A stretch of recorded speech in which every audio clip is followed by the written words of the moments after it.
Hi, everybody. It's Sam, and I am here to show you how to get started on the form for our Triangle Love project. This is our third global, and it's 2022. So I'd like to give my students the opportunity to see a little bit of an overview of where they're going. So the first thing that you will have to learn is to make a 12 round triangle. Here's an example of that. This is woven by Carol Garrity, and she elected to do black and white. This is actually a tool that you will keep, and the rest of the triangle will be continued off of this form until you reach 18 more rounds, and your piece will look like this. We will then show you how to cut off the tool and separate it from the frame. And hopefully you'll want to send one or more of these frames for us to use in the global project.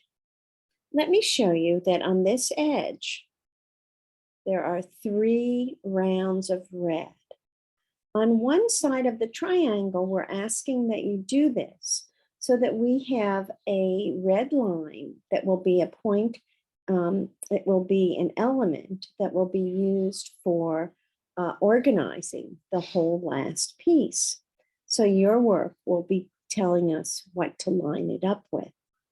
So again, you're first going to make the 12-step triangle, and then you'll continue with a different thread, weaving from rows 13, adding 18 more rows until you get to the end. So I hope that gives you a little bit of an overview of where you're going. I'm going to pause us now and take you over to a wonderful animation by Julia Prettle and provided for us by Kate McKinnon. Kate is a phenomenal artist, mentor, and friend who has given so much to the bead world. Hold on a minute and I'll bring us over there. All right, I'm ready to share. And I wanted to first show you that you can always find this on YouTube. Kate has posted it so that it's free and easy access when you look up Julia Prettle animation for a triangle. I'd like to read you what Kate has written here, as it helps you get a little bit of a picture of how all of this has come together. Julia Prettle animated the process of building a peyote stitch triangle for the Contemporary Geometric Beadwork open source library. Please feel free to share as you like. As you know, this is written from Kate. You can choose to reinforce the center start with a few passes or a knot if that's your style, or you can wait to do that later when you finish. If you like your triangles energetic, springy, and cupped, by all means make a snug start. If you like them flatter, which is what we're going to prefer to do as we make these triangle frames, and we'll start with one that's flatter, leave the start thread loose and tighten it to your liking later before weaving in. Weave in the starting thread and your working thread after your triangle is the desired size, and consider reinforcing the edge with a final pass of thread through the last 2 rounds if you want to be sturdy and stand up to play. And you'll be keeping this initial triangle of 12 rounds, so you may want to weave that in so that you have a sturdy tool for any future use. The step up, moving from one finished round to the next, is beautifully illustrated here. Pay attention to the final stitch of each round. To finish each round, you pass through 2 beads, which put you in position to begin the next round. And we have some wonderful comments on letting Kate know she's a rock star, and I'm going to send that out too. So here we go. This is the animation that Julia Prettle made. I had the joy to sit next to her during occasions at a meeting for the contemporary geometric beadwork. And believe me, this is a labor of love. Okay, let me put us on theater mode and begin. So I'll be narrating a little bit.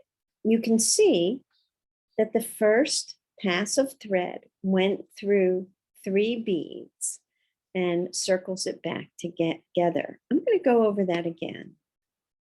3 beads, the thread comes in, circles it back through the 3 beads again, and through bead, what I call bead number 1. Let's move ahead. Now, you're adding 2 beads in between each of the beads in the first row. I think it is a good idea to change colors back and forth from row 1 to 2, and then just keep repeating that, color A, color B. It lets you see the rows that you're adding onto more clearly. Add 2, add 2, add 2, and notice that we're going to go back a little bit.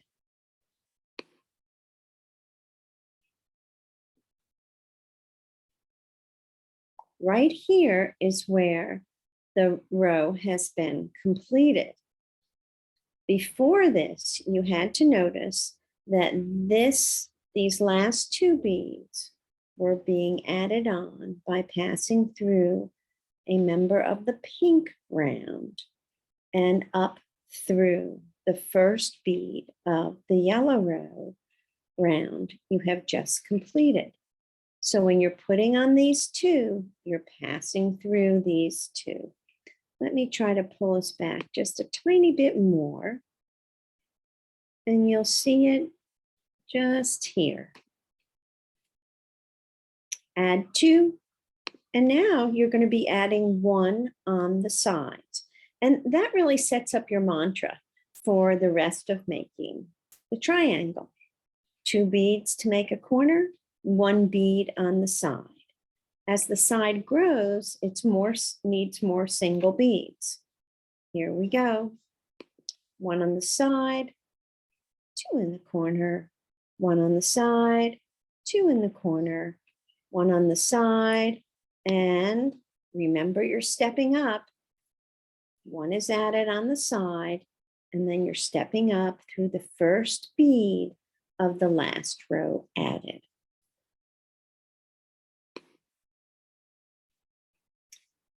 Next round, 2 in the corner, 1 on the sides, 2 in the corner, 1 on the sides, 2 in the corner, 1 on the sides, and step up.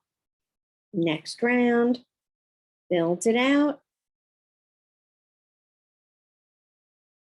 step up, 1 more round,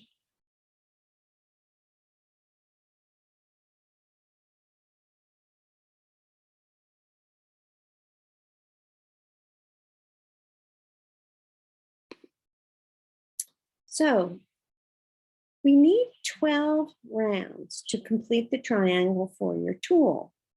Let me show you how you can count the rounds if you've lost count as you've been moving forward in your stitching. You can count in 3 different ways. You can count straight up the area that we call the spine. 1, 2, 3, 4, 5, 6, 7, 8. So this diagram is showing you 8 rounds. You're going to need to do 4 more in order to get the triangle for the tool we'll be wanting you to use for the frame. Another way to count the rounds is to count the teeth that stick out on the sides. 1, 2, 3, 4, 5, 6, 7, 8. And yet another way is to march down the rows from the center. 1, 2, 3, 4, 5, 6, 7, 8. Here we'll continue till the end of the diagram. And beautiful animation by Julie Preto. When I was a student. And we didn't need to know when she was a student. All right. Let me stop sharing and say that I hope that that gets you started with creating the tool. The next step is the same as the first, only you're going to be finishing off your 12 round triangle that will become your tool. You're going to next start weaving in a new thread. Just come in on a couple beads on your tool and then start going around again. I like to use a different color thread because it's telling me that the tool is a different woven with a different color thread than the frame is, because what we're magically going to do is to cut in between the tool and the frame and release the frame from the tool. And you'll see me do that when I'm talking with Deb Mosh in the color area. So I hope that gets you up and running. And remember, we have a Facebook page too. So if you have questions, look for us on Facebook and either Carol or I will help you. We're excited to get this, this global up and running. So I'm going to love you and leave you and bead happy.